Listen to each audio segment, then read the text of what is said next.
ओम नमः शिवाय। नमस्कार दोस्तों, स्वागत है आप सभी का आपके अपने यूट्यूब चैनल खुशहाल जिंदगी में। दोस्तों, प्रत्येक महीने जब सूर्य और चंद्र का मिलन होता है, इसे हम अमावस्या तिथि के नाम से जानते हैं। और जब जब यह तिथि किसी विशेष दिन पड़ती है तो यह और भी अधिक महत्वपूर्ण हो जाती है। साल 2023 के फाल्गुन मास के कृष्ण पक्ष की अमावस्या तिथि सोमवार के दिन पड़ रही है। अमावस्या तिथि यदि सोमवार के दिन पड़ती है तो उसे सोमवती अमावस्या कहा जाता है। इस दिन स्नान, दान व व्रत, पूजा पाठ इत्यादि का विशेष महत्व है। सोमवती अमावस्या पर भगवान शिव और माता पार्वती और पीपल वृक्ष की पूजा करने का विधान है। सुहागिन महिलाएं इस दिन पति की दीर्घायु तथा उनकी उन्नति के लिए कामना करती है और इस दिन किए गए व्रत, पूजा पाठ, स्नान, दान का फल अक्षय होता है। अक्षय यानी कि जिसका कभी समाप्ति ना हो। मान्यता है कि इस दिन तीर्थ पर स्नान करने से कभी खत्म न होने वाले पुण्य फल की प्राप्ति होती है। महाभारत काल में पितामह भीष्म ने युधिष्ठिर को इस पावन दिन का महत्व बताया था। माना जाता है कि इस दिन गंगा स्नान करने से पितर संतुष्ट होते हैं। सोमवती अमावस्या के दिन माता लक्ष्मी के पूजन का भी विधान है। इससे आर्थिक समस्याओं में मुक्ति मिलती है। इस दिन ब्रह्म मुहूर्त में किसी पवित्र नदी में स्नान करना बहुत अधिक पुण्यदायी माना गया है। इस दिन पितरों के लिए श्राद्ध व तर्पण किया जाता है। इससे पितृ प्रसन्न होते हैं और परिजनों को सुखी होने का आशीर्वाद देते हैं। तो कितना पवित्र यह तिथि होगा जिसमें आपको एक साथ सभी देवी देवताओं के साथ साथ पितरों का भी आशीर्वाद प्राप्त हो सकता है। साल की पहली सोमवती अमावस्या 20 फरवरी को पड़ रही है। 19 फरवरी के शाम 4:18 से अमावस्या तिथि का प्रारंभ हो जाएगा और इस तिथि का समापन 20 फरवरी दोपहर 12:35 पर होगा। उदया तिथि के अनुसार 22 फरवरी को अमावस्या तिथि की प्राप्ति हो रही है और इस दिन सोमवार है, इसलिए यह सोमवती अमावस्या कहलाएगी। इस दिन स्नान दान का शुभ मुहूर्त होगा। 20 फरवरी प्रातःकाल 7 बजे से लेकर 8:25 तक। प्रत्येक महीने के कृष्ण पक्ष की अंतिम तिथि से ही अमावस्या तिथि का उद्गमन होता है और इस दिन प्रेत आत्माएं हों या फिर नकारात्मक शक्तियां हों, ये बहुत अधिक प्रभावशील हो जाती हैं। इसलिए चतुर्दशी और अमावस्या तिथि के दिन बुरे कार्य तथा नकारात्मक विचारों से दूरी बना के रखनी चाहिए। इससे मनुष्य के जीवन में सुख आता है तथा आज के दिन छोटे छोटे से उपाय जो कि हमारे शास्त्रों में बताए गए हैं अवश्य व्यक्ति को कर लेनी चाहिए। मान्यताओं के अनुसार इस दिन पितृ के निमित्त श्राद्ध, तर्पण इत्यादि किया जाता है। इससे पितृ प्रसन्न होते हैं और अपने परिजनों को आशीर्वाद देते हैं। इस दिन प्रातःकाल पवित्र नदी, तालाब इत्यादि में स्नान करना चाहिए तथा और स्नान के बाद कुछ न कुछ दान करने का भी विधान बताया गया है। यदि आप पवित्र नदियों में स्नान नहीं कर सकते जाकर, तो ऐसे में आप घर में जो स्नान करते हैं इसमें गंगा जल मिलाकर फिर आप गंगा जी का ध्यान करके स्नान कीजिए। इस दिन स्नान करने के पश्चात सूर्य नारायण को, तुलसी माता को तथा पितरों को सभी को अर्घ देना चाहिए। आज के दिन दूध मिश्रित जल से तुलसी जी को सींचें और तुलसी जी को आज के दिन पान, फूल, हल्दी के गांठ इत्यादि अर्पित करें तथा तुलसी जी की 108 बार परिक्रमा करें। इससे दरिद्रता का नाश होता है तथा पुण्य फलों की प्राप्ति होती है। साथ ही हमारे पितृ भी तृप्त रहते हैं। इसके साथ ही आज के दिन महादेव का भी अभिषेक करना चाहिए। सोमवती अमावस्या के दिन महादेव का अभिषेक कच्चा दूध यानी कि गाय का कच्चा दूध में दही तथा काले तिल मिलाकर अगर किया जाए तो इससे कई प्रकार के दोष जैसे कि काल सर्प दोष, पितृ दोष, वास्तु दोष हो या फिर कुंडली में किसी प्रकार के ग्रह की पीड़ा हो, इन सभी दोषों से मुक्ति मिलती है। व्यक्ति के बिगड़े हुए काम बढ़ने लगते हैं। दूध, दही, काला तिल इत्यादि डालकर जब आप अभिषेक करते हैं, इसके बाद शुद्ध जल से भगवान को अवश्य स्नान कराइएगा। इसके बाद यथाविधि भगवान शिव की आराधना करने के पश्चात इन्हें भोग लगाएं। साथ ही माता पार्वती की भी पूजा आज के दिन की जाती है।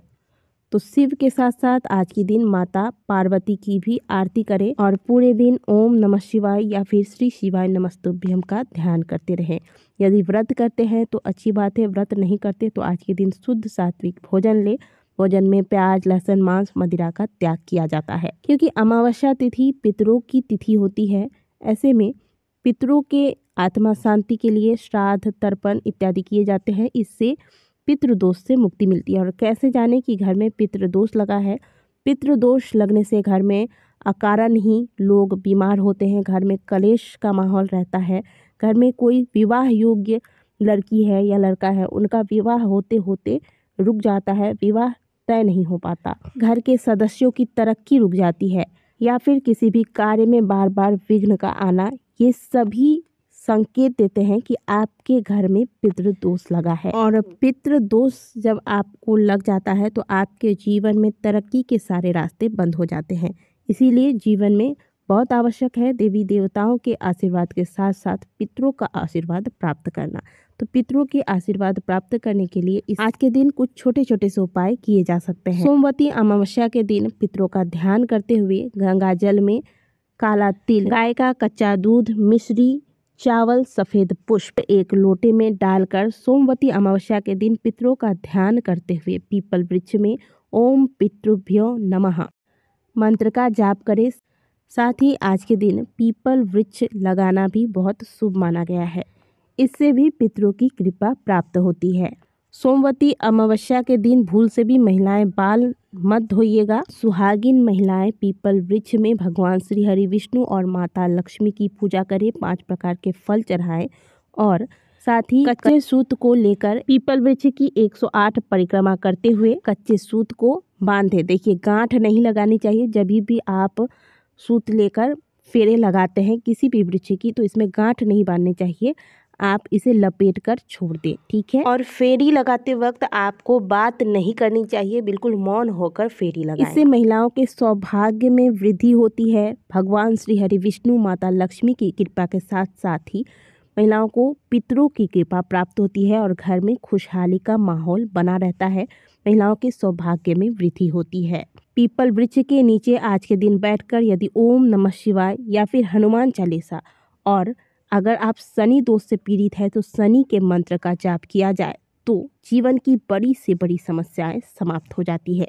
इसके अलावा आज के दिन आप और कुछ करें ना करें, शाम को कुछ विशेष स्थानों पर दीपक अवश्य लगा लीजिएगा। एक सरसों के तेल से जला हुआ दीपक पीपल वृक्ष के नीचे आज के दिन अवश्य लगाइएगा। घर के आसपास यदि पीपल वृक्ष नहीं है, समी का वृक्ष है, तो समी के नीचे भी आप यह दीपक लगा सकते हैं। दूसरा दीपक घर के मंदिर में लगाना है। यह दीपक आप तिल के तेल से या फिर घी से लगाएं, इससे घर में सकारात्मक ऊर्जाएं बढ़ेगी और मन शांत रहेगा।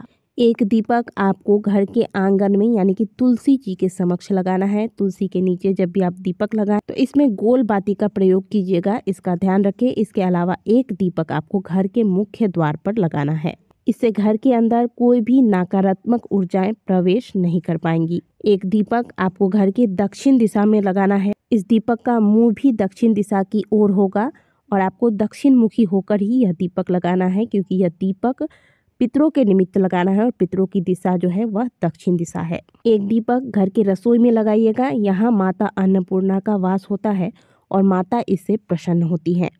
अमावस्या की रात है तो घर के आसपास यदि कोई चौराहा है तो उस चौराहे पर एक दीपक लगाइएगा।